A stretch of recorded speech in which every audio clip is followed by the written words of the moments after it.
Hello YouTube.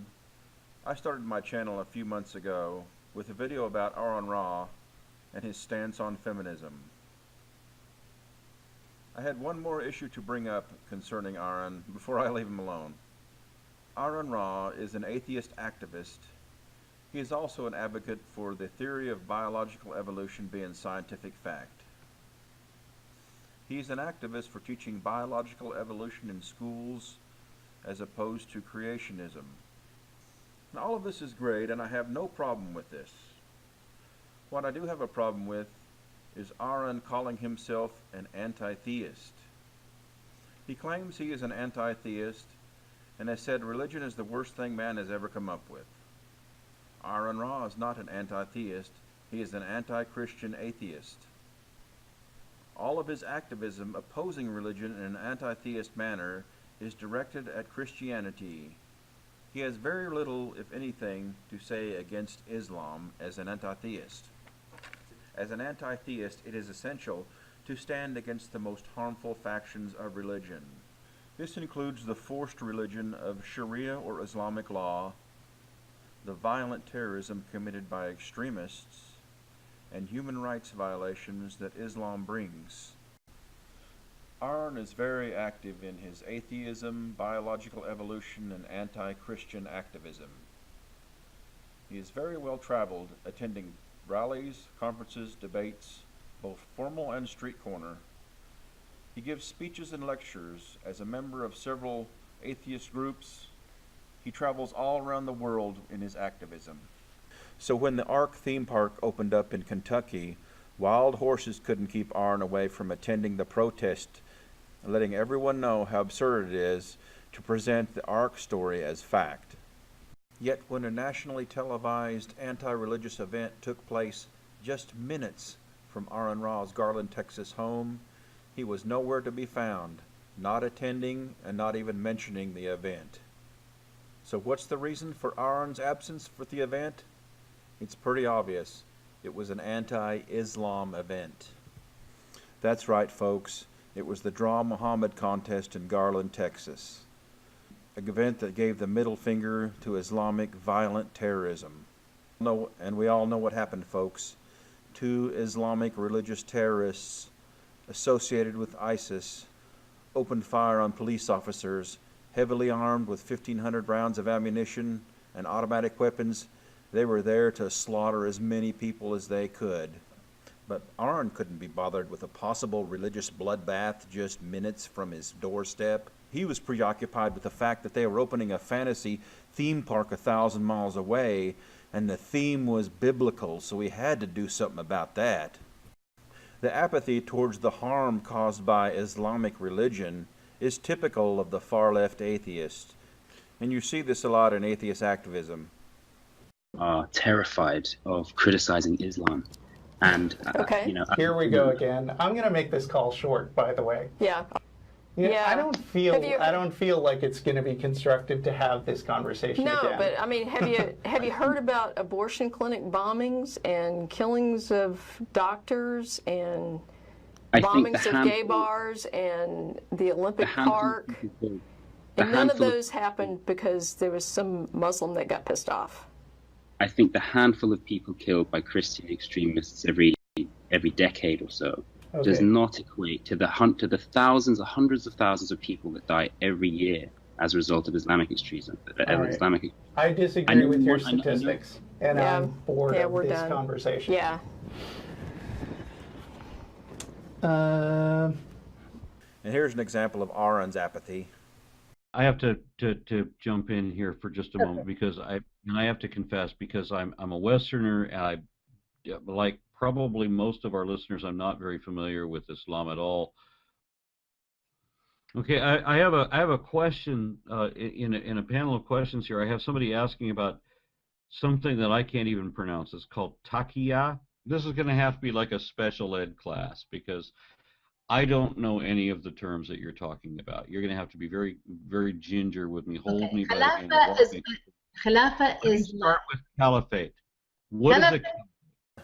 You see, folks, Aaron can't criticize Islam because he's ignorant of Islam. It's hard to get up on a podium and talk about something ignorant on. And he's ignorant on Islam because he doesn't care to learn about Islam.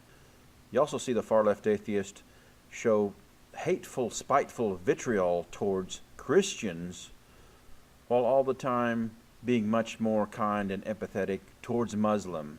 Just listen to Aaron compare this Muslim creationist to Christian creationists. This embarrassingly long video is a critique of what I think was a Darwin Day presentation given by Sabur Ahmed, a Muslim creationist speaking at Coventry College, UK, earlier this year. He is not, so far as I can tell, a blatantly dishonest, willfully ignorant charlatan and con man such as I am used to in the States, but he is at the very least confused about this topic and has obviously been misled his entire life. In the same venue as the Draw Muhammad contest, 5 months earlier they had an Islamic conference there.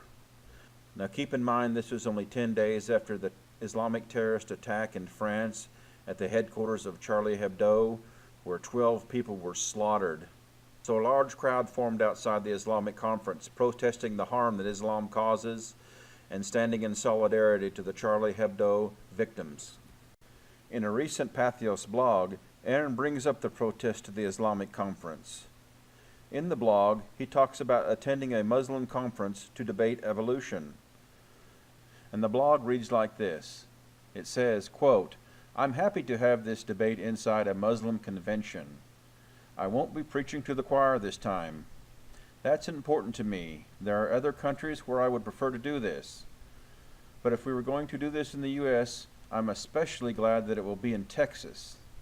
There was a Muslim convention in my neighborhood a couple years ago where a gang of rednecks showed up with assault rifles trying to intimidate everyone. By going into the convention to present a rational case at their invitation, I'm giving the middle finger to these reactionary bigots outside." For the event and continued right up until it finished. NBC5's Catherine Ross joins us live. So Catherine, were there any serious problems tonight? Well, Kevin and Amanda, that's still what we're watching. The conference is wrapping up right now, but there are still people who are upset that it even happened at all. So tonight we are watching, but we know for the most part their passion was mostly confined just to words. You're not welcome here. On both sides of the street, protest and counter-protest. We're here to stand up for the American way of life from a faction of people that are trying to destroy it. No, I'm just here to show that this is my country too and that we love it. One group, hundreds strong, waving flags, leading rallies, and greeting people coming to tonight's conference on Islam with their message. They're upset an event called Stand with the Prophet is happening at a Garland ISD building. There they are, your bigoted rednecks with guns, and for some reason you only saw the guns. I don't know if that's you being dishonest or if that's some more of your ignorance like you display with Islam. Those people were peacefully protesting religion, just like you like to do. But when they do it, they're bigots. They were protesting because they were upset about the slaughter of 12 people at Charlie Hebdo just a few days earlier. And what are you protesting? Oh, they're opening a theme park, and I don't like that it's biblical. Oh dear, they used a biblical fable as a theme for a family theme park. Oh, I have to go protest that. That's so terrible. You don't want any dialogue? Why are you protesting? People. You're a professional criminal. Okay, there's a lot of cameras around here. No, that's not true. You're a con So man. I'm a professional criminal, is your claim. So we've got an ad hominem attack so far. Do you have anything debate-worthy? Why do you object to the snake oil? You'd be on that line. So why? What is the worst part of Islam? And to get the answer, you could do a little thought experiment. Just imagine here in the West, where we have freedom of religion, what things will be like 20, 50, 100 years from now. Religion will be the exception instead of the rule. More people will be secular. More people will accept science. Society will advance and things will be much better. But now imagine 50, 100 years from now, how will things be like in countries with Sharia law? They'll still be the same. They'll be stuck under the sword, forced to worship Islam. Sharia law, with the way it stagnates progress, with the way it violates human rights, will cost way more lives than terrorism could ever dream of costing. Serious problems with religion, with the Sharia law, with the human rights violations, with the terrorism, with the bodies piling up. And what do you atheist activists do? You're out trolling a fucking ARC museum. Bullshit.